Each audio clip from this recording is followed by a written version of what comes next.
Hello, hello. This is Solly Goods, and I'm in South Australia, and I wanted to give a bit of an update on um, the Child Protection Department and the forced removals of birth.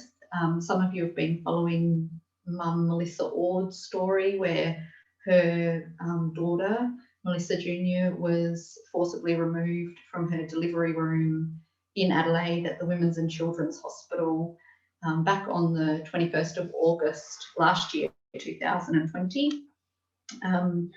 And I had never had any dealings with DCP, thank heavens, in my life. But through getting to know Melissa and walking with her on her journey, it's really become evident to me that there's some serious issues that need to be addressed regarding the so-called child protection industry, where the majority of these children that are being taken from their families are actually being abused in state custody and having, not good life outcomes. It's not like they're taken from their natural families and then go on to have these, amazing, healthy, successful lives. They're actually a lot of children suffering right now, and lost and forgotten children. So on one occasion when I went to the courthouse with Mel, to the family court, which is an abomination. Like, there is no true justice going on in that place whatsoever, and it needs to be abolished. It's got to go. It's not good. It's not good for people. It's causing far more harm than good. And while we were there, we were out the front. The state had maintained control over Melissa's daughter in the hearing. It wasn't a hearing because she wasn't heard, but anyway, they'd decided to adjourn and just leave her child in state custody. Mel's response to that, as a heartbroken mum whose baby has been taken and now she's got no way to get a fair hearing, she's got no way to have her case heard honestly, totally disempowered. Her way to stand in her power was to come out the front of the courthouse and basically start telling anybody who would listen, anyone passing by on the street, that they've taken her baby. Does anybody care? Does anybody care that this is going on? Oh no, if they took your baby, then it's probably for the best. We don't know. We're not going to look into it. No one's really going to look into it. We're just going to assume it's for the best. Well, that's a fail on our community's part. But anyway, Mel was out there pouring her heart out to whoever would listen. And while we were there, basically standing in solidarity with a grieving mother, one of the social workers from inside the family court came out to talk to us and essentially say, bring help. Bring help. What's going on in here is not good. There's children suffering in this system and nobody's doing anything about it. The system is not policing itself. And that social worker told me about a facility which is basically a youth detention facility, which is being used to house a group of 10, 12, 13-year-old lads that have become, I guess, unmanageable. They've had such a rough time in the system so far, and they're not actually criminal. There's no charges against them, but they're being held and detained in this youth detention centre because there's nowhere else for them to go. What is that? Why have we got child prisoners who have done nothing wrong? This is not okay. This is not good community. This is not good humanity. This is not a good system. That's child abuse. We've got a system that's abusing children. And the rest of us are just carrying on with our lives like, oh, well, what are you going to do about it? That's not good enough. It's not good enough for us as a community. And we have really lost our way. We've lost our heart as a community, because if we were a truly loving human family and a truly loving community, if we were good people doing a good job, then we would be putting the care of our children first. No, not lost and forgotten children that go into the system and then there's an undisclosed number of children lost in the system each year. What is that? I only learned this week that in the Mulligan inquiry, which was an inquiry into historical child sexual abuse within the state system, it's been going on for generations, there was 924 children that died in state custody listed within that, the scope of that inquiry. How are we allowing that to go on? Like, what are we doing about this? You know, I can't do it on my own. Like, we as a community need to really be asking what is going on, what is really going on.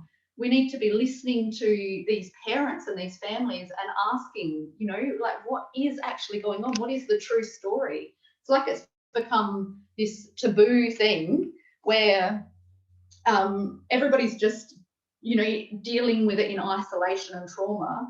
We assume the system's doing the right thing, but it's not. We only have to look at the results. We will know them by their fruit.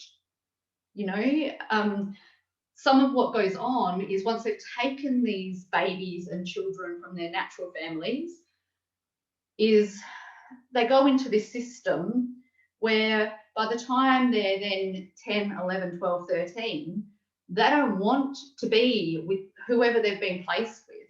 They don't want to be there. Well, why would that be? Is it because they're being loved and cared and looked after and they're very happy?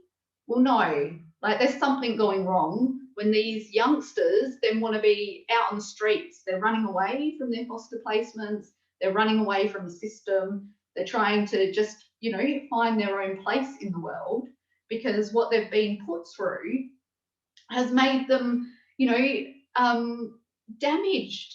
They're damaged. They've been hurt. They don't have trust. They don't have trust in humanity. They don't have trust in people and community because they haven't been looked after. Like, we are meant to be a community that holds children sacred and that loves and looks after the most vulnerable in our community. And, you know, some of the parents that are being targeted by DCP do need help. You know, sometimes there's severe, you know, drug addictions or severe domestic violence. There's sometimes where an intervention is warranted and is needed. But we've got to a place with this system now where they are a complete law unto themselves. The system itself can manufacture claims against a parent, and they have so much power to just go and forcibly remove children without the parents having any due process to be able to actually rebut those claims against them and set the record straight where it's incorrect. So it's traumatized parents against this massive beast of a system, and the DCP answers to the executive level of federal government, or the overarching, you know, hierarchy, this hidden executive government who we don't even know. They're hidden.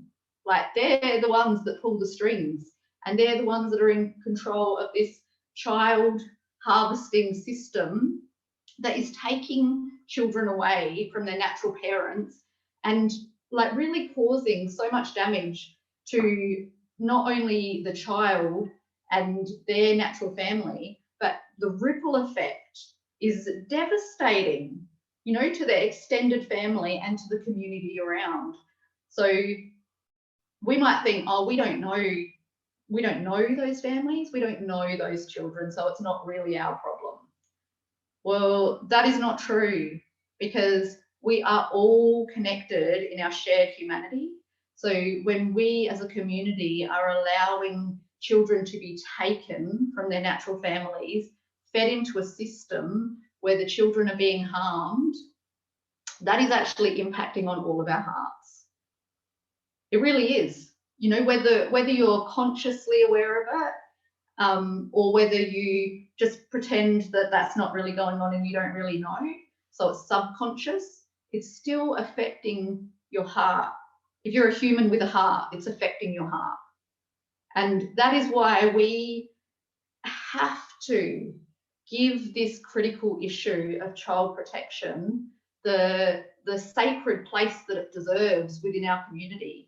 So we've been like groomed and conditioned in this culture that we're in now, in this society, you know, the pyramid hierarchy, where we're like the little plebs down here.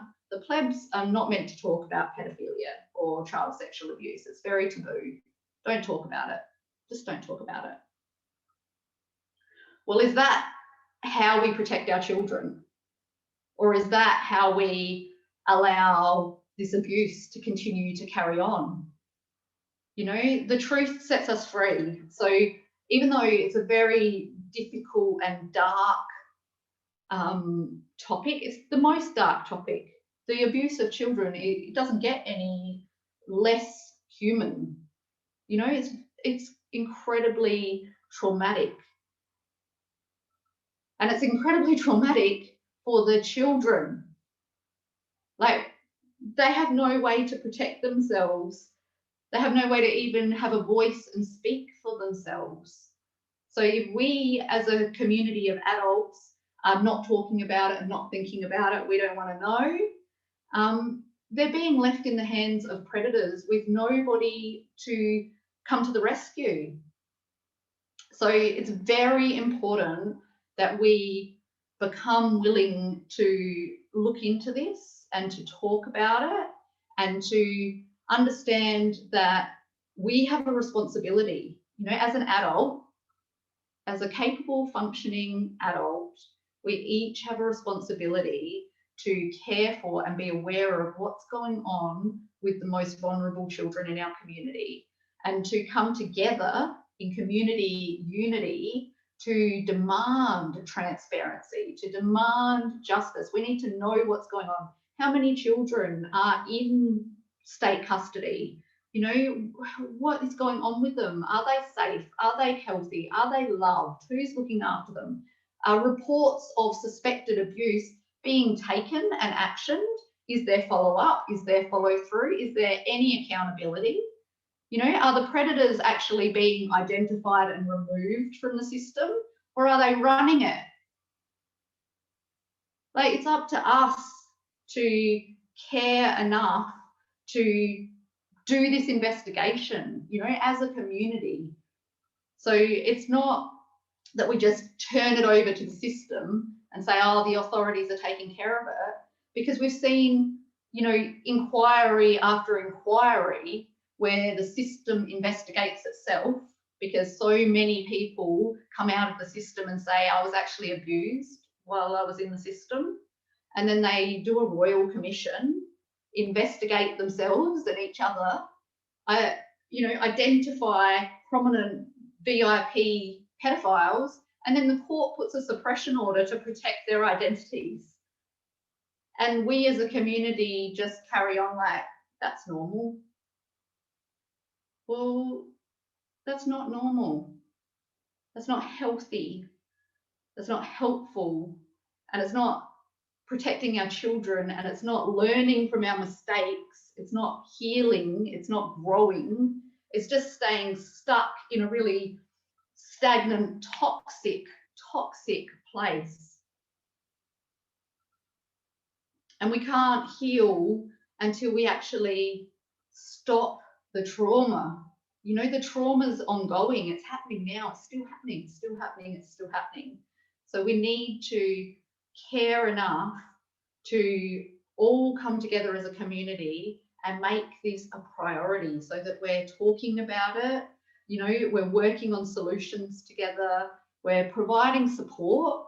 You know, there's so much judgment and shame. So once a parent or a family has been targeted by the DCP, the way that we have been conditioned in our society is to just automatically judge them, to just say, oh, well, they've been targeted, there must be good reason for that. You know, they must be shit people, they must be shit parents. Well, that's a lot of assumptions without actually taking the time to get to know the human being and their situation. And in many cases, these people are people who are struggling in some form. You know, they are vulnerable and they do need help.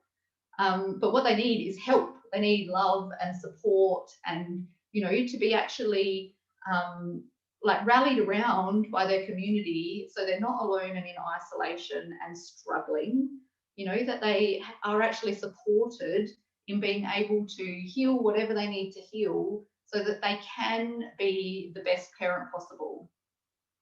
But this system doesn't do that. It doesn't help parents. It doesn't help people to become the fullest expression of themselves and heal past traumas. This is a system that's causing trauma. Causing trauma.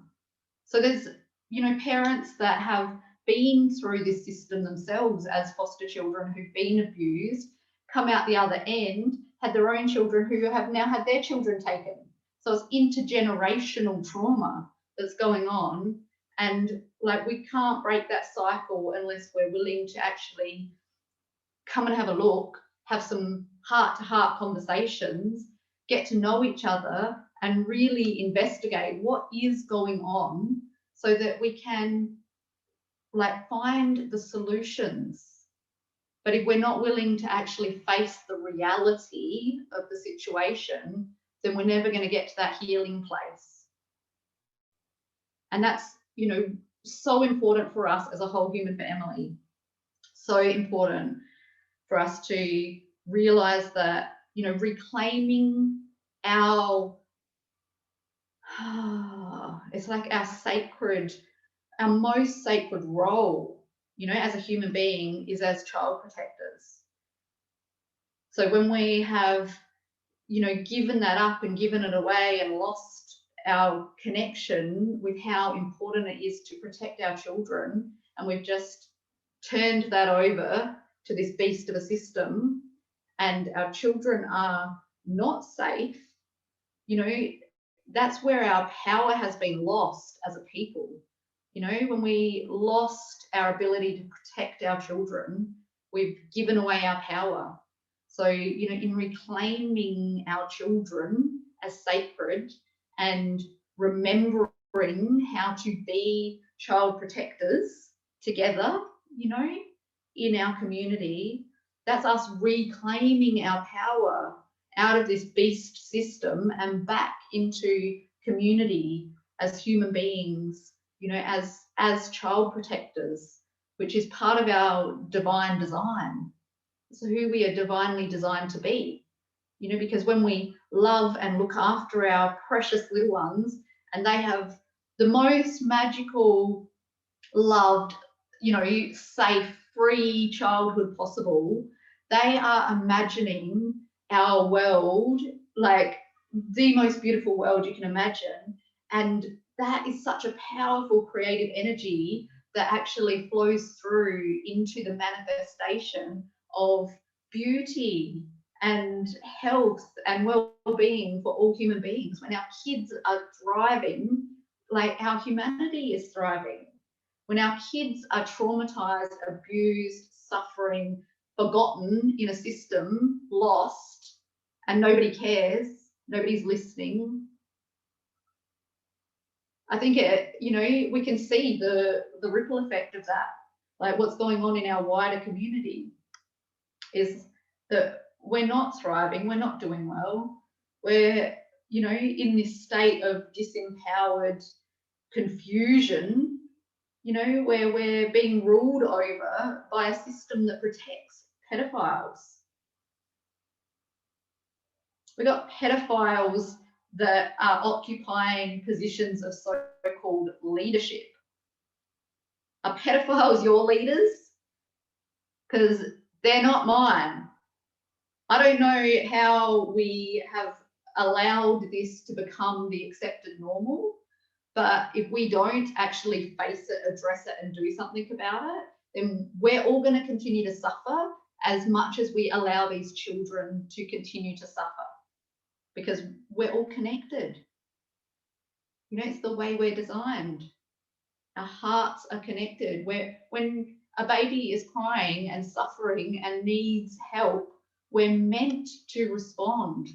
Like, we're meant to bring comfort, we're meant to bring care, we're meant to meet the baby's needs. You know, that's who we are divinely designed to be. So when we lose that and we say, oh, well, what are we going to do? You know, this learned helplessness, you know, that is us having given over our power to this beast of a system that is failing our children. So I really, as much as I know how much people don't want to think about it and don't want to talk about it and don't want to be involved in it, you know, please, please, please, for the babies.